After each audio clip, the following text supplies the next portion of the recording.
In speak and right differently part 4 में बच्चे मैं आपको सिखाऊंगा कि आप कैसे the former and the letter का यूज़ कर सकते हैं अपने डेली कॉन्वर्सेशंस और राइटिंग में, और ये कैसे आपको और लोगों से डिफरेंट बनाएगा।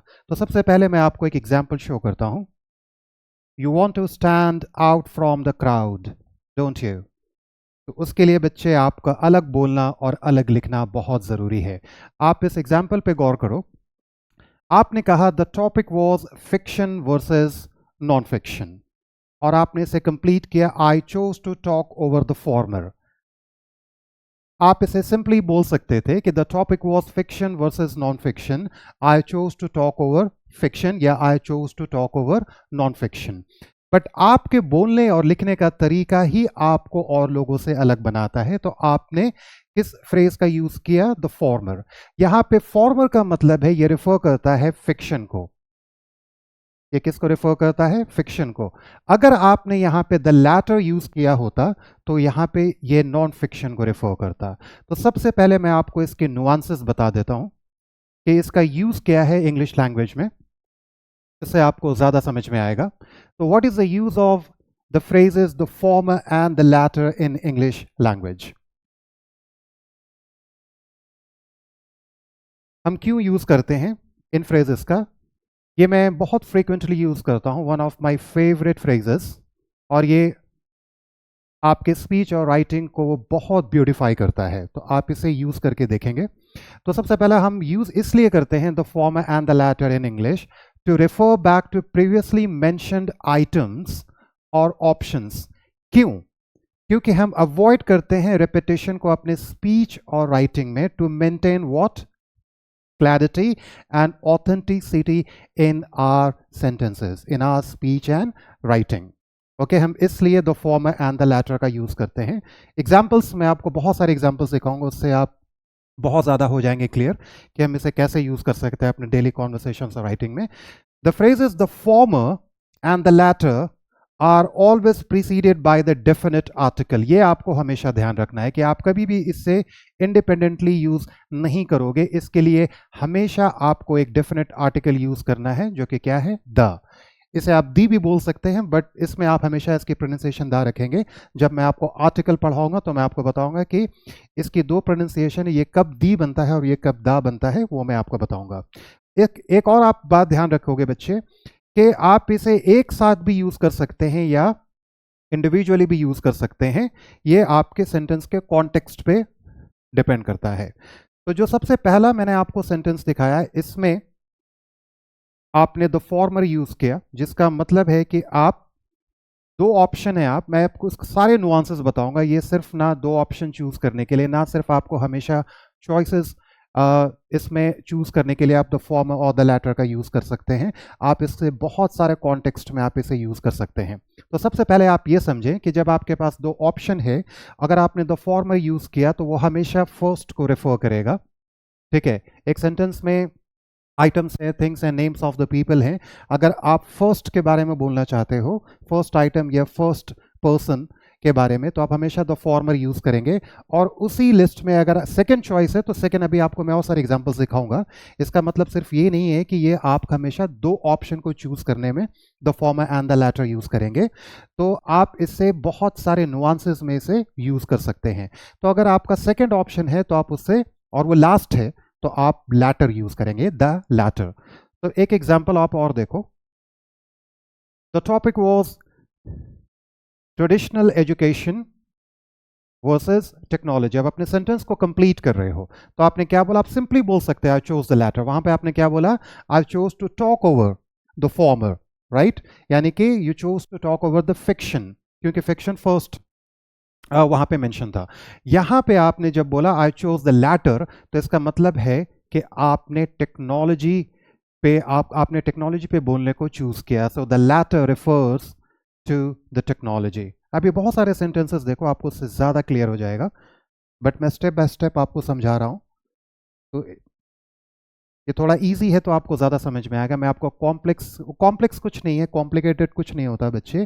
कितने इजी, कितने नीट और कितने सिंपल वे में मैं आपको समझाऊंगा, और आप इसे कितने सेम वे, आप इसे कितने इजी और नीट वे में समझोगे, वो ज़्यादा इंपॉर्टेंट है। ओके तो लेकिन सबसे पहले मैंने ये चूज किया है कि आपका कॉन्सेप्ट क्लियर करने के लिए।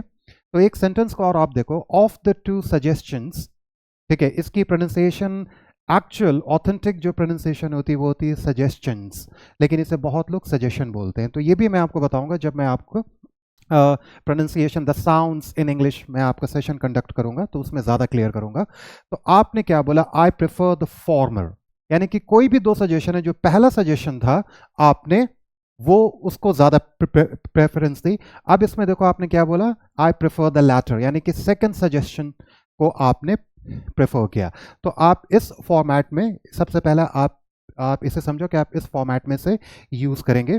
इसमें आपको एक सेंटेंस को कॉन्टेक्स्ट में और दिखाता हूं। तो उससे पहले ये मैंने मेंशन कर दिया है कि आप कहीं ये ना समझें कि the use of the former और the latter is not always limited to choosing between two options.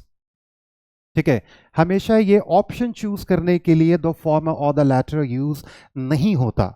तो उससे पहले आप एक एग्जाम्पल देखो, आप अपने सेंटेंस को कितने ब्यूटिफुली आप इसे कंप्लीट कर रहे हैं। I have two favourite books, एक इकिगाई है, दूसरा है काउंटिंग मिरेकल्स। अब आपको यहां पे अवॉइड करना है रेपिटेशन। आप कह सकते हो the Ikigai is non fiction, लेकिन आपने क्या चूज किया, द फॉर्मर, और द फॉर्मर किसको रेफर करता है, इकिगाई को, ठीक है, is non fiction. Whereas the latter, और द लैटर किसको रेफर करता है, काउंटिंग मिरेकल्स को, इज अ नॉवल। आप इसे देखो, ये कितना बोलने में भी अच्छा लगता है और कितना लिखने में भी अच्छा लगता है। आपने यहाँ पे क्या किया, आपने यहाँ पे रेपिटेशन को अवॉइड किया। जनरल वे में आप बोलना चाहेंगे तो आप सर्टेनली आप इसे फिर से यहाँ पे मेंशन करेंगे। तो हम रेपिटेशन को अवॉइड करने के लिए और अपने स्पीच और अपने राइटिंग में क्लैरिटी और ऑथेंटिसिटी रखने के लिए हम ऐसे फ्रेजेस का यूज करते हैं। सेकेंड एग्जाम्पल आप देखें, I love dancing and swimming, और आपको इसे फर्दर आपके सेंटेंस को कंप्लीट करना है। तो आप फिर से डांसिंग का ना यूज करेंगे, रिपीट उसे अवॉइड करेंगे। तो आप क्या बोलेंगे, the former, but I can't afford to avoid the former even for a day. दो हॉबीज है आपकी, बट आप ये कहना चाह रहे हैं कि डांसिंग और स्विमिंग में, डांसिंग को तो मैं डेफिनेटली अवॉइड नहीं कर सकता, not even a single day, मैं हर दिन प्रैक्टिस करता हूँ। मैं स्विमिंग को, आप यहाँ पे ये बोलना चाह रहे हैं जिसका लैटरल जो मीनिंग है वो ये है कि आप स्विमिंग आप अवॉइड कर सकते हैं बट डांसिंग आप नहीं कर सकते। तो former refers to dancing. Now we can either go to the beach, आप किसी से कह रहे हो कि we can either go to the beach और visit the museum, I prefer the former. यहाँ पे फॉर्मर का मतलब है कि आपने चूज किया beach, but my friends prefer the latter, और उन्होंने चूज किया म्यूजियम। तो रिपीट ना करके आपने फॉर्मर और लैटर का यूज किया है। आप इस सेंटेंस को देखो, there are two major languages spoken in the country, क्या है, स्पेनिश एंड इंग्लिश। अब आप इसे रिपीट ना करके आप फॉर्मर, द फॉर्मर का मतलब है कि आप स्पेनिश के बारे में बोल रहे हो, और द लैटर का मतलब है कि आप इंग्लिश के बारे में बोल रहे हो। तो farmer is used by the majority while the latter is often spoken in business. यहां से बहुत क्लियर है कि आप किससे रेफर कर रहे हैं। Okay, so please use these phrases in your daily conversations and writing. एक और एग्जाम्पल आप देख लो, we have two vacation options, a beach resort and a mountain cabin। तो आपने क्या प्रेफर किया, द फॉर्मर। फॉर्मर का मतलब है बीच रिजॉर्ट, किस लिए, रिलैक्सेशन के लिए, और आप इसमें फर्दर बोलना चाह रहे हो।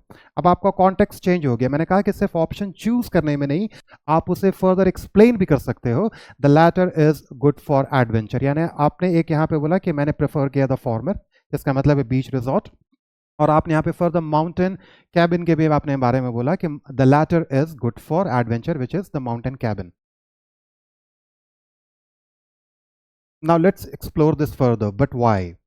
क्योंकि आपको कंफ्यूजन ना रहे बच्चे, मेरी हमेशा कोशिश रहती है कि मैं आपको बहुत इजी, सिंपल और नीट वे में इसके पूरे नुआंसेस बता दूं, ताकि आप कहीं भी कोई आप बुक्स पढ़ो या किसी को भी बोलता सुनो और वो डिफरेंट तरीके से बोल रहे हैं, तो आप ये ना समझो कि हम सिर्फ मतलब इसे यूज़ करने में वहीं तक कन्फाइंड हैं, राइट। तो मैंने सारी चीज़ें इस शीट में मेंशन की है, ये शीट मैं आपसे शेयर करूंगा, बट मेरा एक्सप्लेन करना आपके लिए बहुत ज़रूरी है। तो ये मैंने क्यों मेंशन किया है कि you may come across many guidelines, इस पे बहुत सारे गाइडलाइंस हैं, right. The former when you are referring to the first of the two things, ठीक है, which is absolutely right, there is no problem, right. बहुत सारे गाइडलाइंस कहते हैं कि the former the first of the two things, the first of the two things के लिए हम इसे यूज करते हैं, and the letter when you are referring to the second of the two things, right. बहुत लोग इस कॉन्टेक्स्ट में भी यूज करते हैं, बट मैं चाहता हूं कि आप मरियम वेबस्टर डिक्शनरी के गाइडलाइन को आप फॉलो करो, मैं भी वही फॉलो करता हूं। मरियम वेबस्टर डिक्शनरी का गाइडलाइन क्या है? The farmer refers to something that is first in the order of two or more things। अब मैं आपको बहुत सारे एग्जांपल्स दिखाऊंगा जहां पर सिर्फ दो नहीं, दो से ज़्यादा आइटम्स, थिंग्स और नेम्स ऑफ द पीपल आपको मिलेंगे, और वहां पे आप फॉर्मर और लेटर का कैसे यूज़ करते हैं इससे आपको ज़्यादा क्लियर होगा। तो आप मरियम वेबस्टर डिक्शनरी की गाइडलाइन फॉलो करें। यहाँ पे फॉर्मर का मतलब ये भी है कि the first in the order of two or more things, ठीक है। और द लेटर का मतलब है, ये रेफर करता है second in a group of two things और last in a group of several. ये इस पे ज्यादा ध्यान दें आप, इसने बहुत क्लियर ये गाइडलाइन है कि द लैटर आपको रेफर करता है second in a group of two things. अगर टू है तो वो सेकेंड यानी कि लास्ट हो जाएगा वो, राइट। और last in a group of several, अगर वो दो से ज्यादा है और अगर वो लास्ट है तो आप द लैटर यूज करेंगे। एग्जाम्पल से आपको ज्यादा क्लियर होगा। So I recommend you follow the Merriam-Webster dictionary guideline. Why? So that you first comprehend. आपको सबसे पहले इसे समझना है, ठीक है, इसलिए मैंने एग्जाम्पल्स मेंशन किया है। उसके बाद ही आप कम्युनिकेट कर सकते हैं इफेक्टिवली और ऑथेंटिकली। तो आप एग्जाम्पल्स को देखें। तो ये एग्जाम्पल है एक, of egg, chicken and fish. अब यहाँ पे दो से ज्यादा हैं, 1 1 2 3। I like the former। आपने जब former बोला तो you are talking about, you are referring to egg, okay? अब यहाँ पे दो से ज़्यादा है। अब आपको ज़्यादा क्लियर होगा कि सिर्फ हम former और latter सिर्फ दो ऑप्शन के लिए नहीं, हम यहाँ भी यूज़ कर सकते हैं। Of egg, chicken and fish, again same sentence है। I like the latter। अब latter का मतलब यहाँ पे chicken नहीं हो सकता।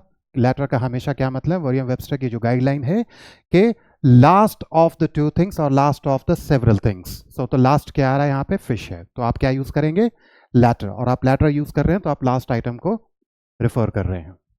और भी बहुत सारे एग्जांपल्स मैं आपको इस पर दिखाता हूँ।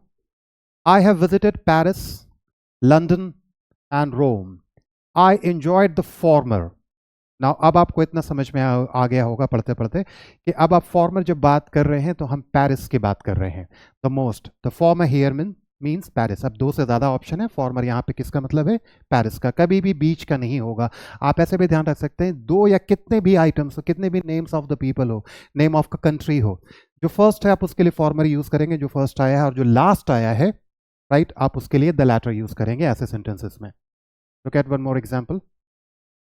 There are 3 main programming languages: Python, Java and C++.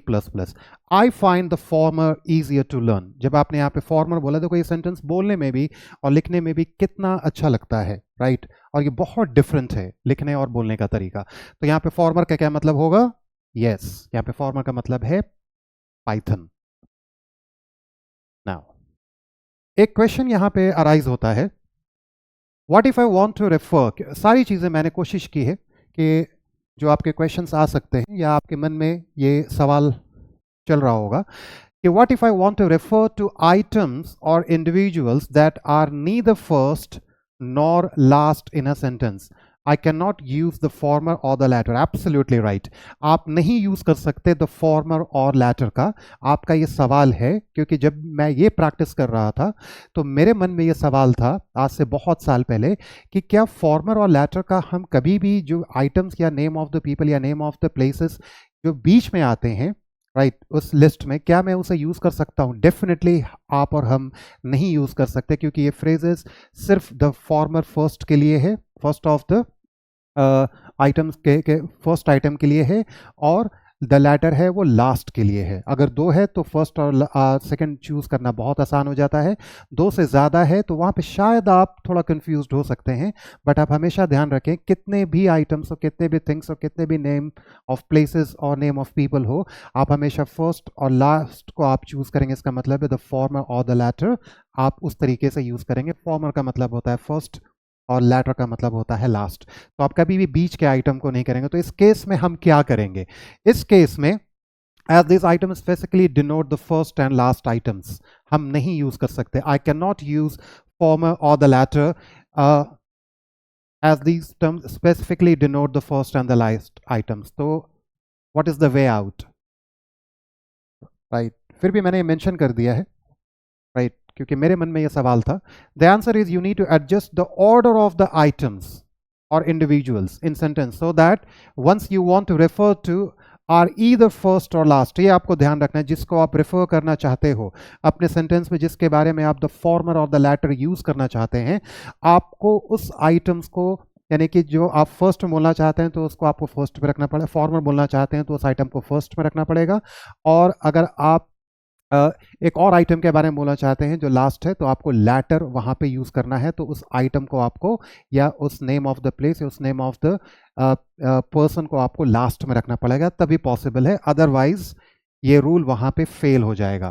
तो आप इस कंफ्यूजन में मत रहना. तो एक एग्जांपल मैं आपको दिखाता. आप देखो मैंने सेंटेंस चेंज कर दिया, पहले पाइथन था, अब मैंने जावा कर दिया, क्योंकि मुझे अब जावा के बारे में बोल रहा है. There are 3 main programming languages, Java, Python and C++. मैंने इसलिए चेंज किया क्योंकि मैं बोलना चाहता हूं जावा के बारे में, और मैं जावा को रिपीट नहीं करना चाहता, रेपिटेशन नहीं रखना चाहता. तो I find the former easier to learn. अब मैं यहां पे जावा के बारे में बोल रहा हूं. इसमें फर्दर मैं बोलना चाहूंगा and I find the C plus and I find the latter the most difficult. तो यहाँ पे the latter का मतलब हो जाएगा C++. इस तरीके से हम सेंटेंस को अपने कंप्लीट कर सकते हैं. एक कॉन्टेक्स्ट में इसे आप और भी समझें, ये भी बहुत जरूरी है. Building of the new library should begin in the latter part of the next. आपको ऐसे सेंटेंसेस डेफिनेटली कहीं ना कहीं सुनने को, देखने को, स्पेशली आपको बुक्स में आपको डेफिनेटली आपको देखने को मिलेंगे, न्यूज़ में भी आपको सुनने को मिलेगा, देखने को मिलेगा. तो यहाँ पे अब आप इसका कॉन्टेक्स्ट कैसे निकालेंगे, ये भी बहुत इंपॉर्टेंट है. तो इसके वन ऑफ द नुआंसेस ये भी हैं कि हम लैटर का हमेशा याद रखें, लैटर हमेशा लास्ट के लिए आता है और फॉर्मर पहले के लिए आता है, लेकिन यहाँ पे कॉन्टेक्स्ट चेंज है. अगर मैंने कहा building of the new library should begin in the latter part of this और नेक्स्ट ईयर, तो यहां पे मैं ये कहना चाह रहा हूं, the latter here suggests a time frame that is toward the end of the year, likely referring to last few months, October, November और December. आपने यहां पर latter का जो यूज किया है, आप इसे ना बोल के, क्योंकि आप इससे बोलना चाहते हो कि एंड ऑफ द ईयर, यानी कि एंड ऑफ द ईयर के करीब में, ये मंथ्स में ये स्टार्ट होने वाला है, तो आप इस फ्रेज का यूज कर सकते हैं, जिसका मतलब ये होता है कि you are likely referring to the last few months, right. The year has not ended, लेकिन आप उसे बताना चाह रहे हो कि लास्ट फ्यू मंथ्स में ये काम स्टार्ट होने वाला है. तो आप इस फॉर्मेट में भी इसे यूज कर सकते हैं. आप इसे देखें, मैंने ये भी मेंशन कर दिया है, सेम सेंटेंस है. Building of the new library should begin in the former part of next year. अब फॉर्मर जब मैं यहां पे बोलूंगा तो नए साल के जो स्टार्टिंग के मंथ्स हैं, और लाइकली वो जनवरी, फरवरी और मार्च के बीच में, अप्रैल भी हो सकता है, बट हम जनरली द फॉर्मर यूज करते हैं जो फर्स्ट फ्यू मंथ्स जो होते हैं, हम उसी के बारे में यूज करते हैं. तो इस कॉन्टेक्स्ट में भी आप द फॉर्मर का यूज कर सकते हैं. तो the former here suggest a time frame that is toward the beginning of the year. वहां पर एंड ऑफ द ईयर, यहां पे beginning of the year, likely referring to the first few months, January, February और March. तो आपको ऐसे sentences मिलेंगे, तो आप इसे अब बहुत आसान तरीके से आप डिसाइफर आप इसे कर सकते हैं. नाउ टेक अवे पॉइंट्स, ये बहुत जरूरी है. सबसे पहला क्या है, the former and the latter are phrases that can be used in a sentence for the first and the last. किसके लिए, पीपल के लिए भी, थिंग्स के लिए भी, और ग्रुप ऑफ और ग्रुप्स जो उसमें मेंशन है, जो सेंटेंसेस में मेंशन है, हम उसके लिए ऐसे यूज करते हैं. फॉर्मर आपको पता है, the former is always use to refer to the first of people, things, कुछ भी हो सकता है, लेकिन उसमें फर्स्ट जो होगा आप उसके लिए आप उसे रेफर करेंगे, द फॉर्मर. द लैटर जो है, आप हमेशा last of people, things, groups के लिए जो आप बोलना चाहते हैं, आप वहां पे लैटर का यूज करेंगे. और ये भी मैंने आपको बताया कि आप हमेशा डेफिनेट आर्टिकल यूज करेंगे, यानी कि कभी भी ये इंडिपेंडेंटली फॉर्मर या लैटर यूज नहीं करेंगे, हमेशा आप आर्टिकल द के यूज़ करेंगे। Now there is an easy way to remember, ये एक ईजी वे है इसे याद करने का। फॉर्मर आप देखें, ये लेटर जो है वो एफ से स्टार्ट हो रहा है, तो आप हमेशा फर्स्ट समझेंगे, राइट। और लैटर जो है वो स्टार्ट हो रहा है आपका एल से, तो आप इसे हमेशा लास्ट समझेंगे। ये एक तरीका है इसे याद करने का, फिर भी ये मैंने मेंशन कर दिया है। Now, we can use this in both formal and informal writing, right? But मैं आपको रिकमेंड करता हूं कि आप इसे अवॉइड करें। कहाँ? अपने एकेडमिक में, और अगर आप ईमेल करते हैं तो अपने प्रोफेशनल ईमेल राइटिंग में आप इसे अवॉइड करें, क्योंकि आप समझते हैं, हो सकता है वो कंफ्यूजन क्रिएट करेगा। आपको नहीं पता कि आपके रीडर्स आपके कॉन्टेक्स्ट को समझ पा रहे हैं या नहीं। They are not mind readers. तो आपका कॉन्टेक्स्ट आप समझ रहे हैं, आप इसे डिसाइफर कर सकते हैं। हो सकता है अगले जो है वो डिसाइफर ना कर पाए, तो आप इसे अवॉइड करेंगे एकेडमिक और प्रोफेशनल ईमेल राइटिंग में। बट इसका ये मतलब नहीं है कि ये फॉर्मल राइटिंग में यूज़ नहीं होता है, बट जनरली हम इसे बिजनेस राइटिंग में, बिजनेस राइटिंग हम ईमेल राइटिंग को कहते हैं। और एकेडमिक अगर आप ऐसे लिख रहे हैं या अगर आप एप्लीकेशन लिख रहे हैं अपनी टीचर को या प्रिंसिपल को, आप वहाँ पे अवॉइड करेंगे। वही अगर आप एक लेटर लिख रहे हैं अपने फ्रेंड को, अपने पेरेंट्स को, राइट, अपने रिलेटिव्स को, तो आप यूज़ कर सकते हैं, राइट। तो ये दोनों में यूज़ होता है, बट इसमें आप अवॉइड करेंगे। The former, the last takeaway point क्या है? The former has other nuances in English, but remember, the phrase latter is always used in the context explained in this lesson. आप you may come across कि former जैसे the former president, आप सिर्फ ये मत समझो कि ये फॉर्मर हमेशा इसी कॉन्टेक्स्ट में यूज़ होता है। इंग्लिश में एक वर्ड और भी बहुत तरीके से यूज़ हो सकता है। इसे एक टर्म कहते हैं, ये एक पूरा एक टर्म है जिसे हम फ्रेज कहते हैं, लेकिन इसका ये मतलब नहीं है कि फॉर्मर का, द फॉर्मर का हम यही यूज़ कर सकते हैं। वहाँ पर जो है वो आर्टिकल के फॉर्म में, यहाँ भी आर्टिकल के फॉर्म में है। जनरली हम फॉर्मर प्रेसिडेंट नहीं, हम द फॉर्मर प्रेसिडेंट बोलते हैं, द फॉर्मर प्राइम मिनिस्टर हम बोलते हैं। इस कॉन्टेक्स्ट में भी हम इसे यूज़ करते हैं। बट लैटर जो है वो हमेशा आप देखेंगे, एज पर माई नॉलेज, कि हमेशा हम इसी फॉर्म में इसे यूज़ करते हैं, जो भी मैंने आपको नुआंसेस आपको दिखाए हैं। नाउ प्रैक्टिस टाइम, मैंने इसमें शीट भी, वर्कशीट भी मेंशन कर दिया है कि आप इसमें द फॉर्मर और द लैटर, इस सारे सेंटेंसेस में फिल इन द ब्लैंक्स में आप इसे यूज करेंगे, right. Now and of the session, so one more time, to speak and write differently, my dear children, you truly need to speak and write to speak and write differently, you need to incorporate such phrases. आपको अपने daily incorporate का मतलब है कि आप अपने daily conversations में और अपने डेली राइटिंग में ऐसे फ्रेजेस का यूज़ करें। जितना आप प्रैक्टिस करेंगे, जितना आप यूज़ करेंगे, उतने आप इसके यूज टू होते चले जाएंगे, और ये आपके कॉन्वर्सेशन को बहुत ब्यूटीफुल और बहुत ऑथेंटिक बनाता है, बहुत कंसाइज बनाता है, और आपके स्पीच और राइटिंग में बहुत ज़्यादा क्लैरिटी और ऑथेंटिसिटी रखता है। Okay, so if you really want to stand out from the crowd, learn these phrases and use this in your daily conversations and writing. I hope you enjoyed this lesson. I hope you enjoyed the lesson. Sorry about that. Thank you so much for your time and patience. Have a good time. Take care.